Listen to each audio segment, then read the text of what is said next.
Even though crime rates across the U.S. are going down, America locks up 7 times more people now than we did in 1970. 7 times. We as Americans put more people behind bars than any other nation in the world, both as a percentage of population and in total numbers. More than Russia, China. How does that add up?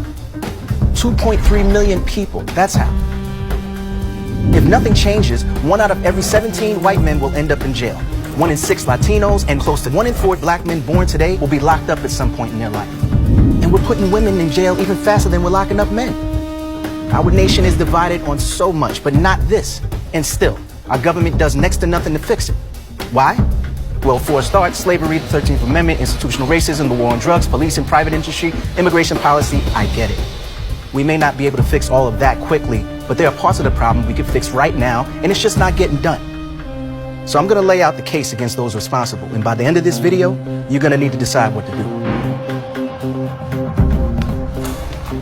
Exhibit A. This is a 2014 shareholder report from one of the nation's largest private prison companies. Private prisons are for-profit corporations, by the way. They hold 10% of Americans' prison inmates and 3/4 of all immigrant detainees. Here's what they say. The demand for our facilities and services could be adversely affected by the relaxation of enforcement efforts.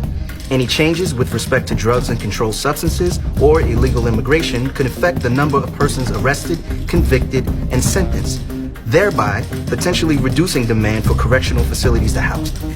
They are literally saying the more people we lock up, the more money they make.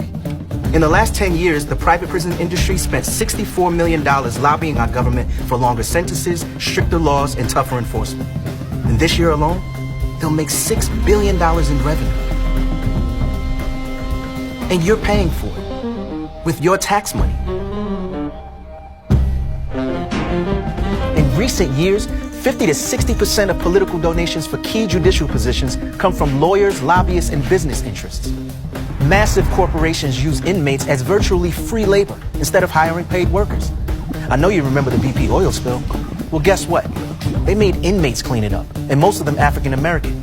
They paid them pennies on the dollar, then qualified for a $2,400 tax kickback for every inmate they used. And surprise, surprise, special interests helped write the laws that created these programs. And then there are the prosecutors associations, police unions, drug companies.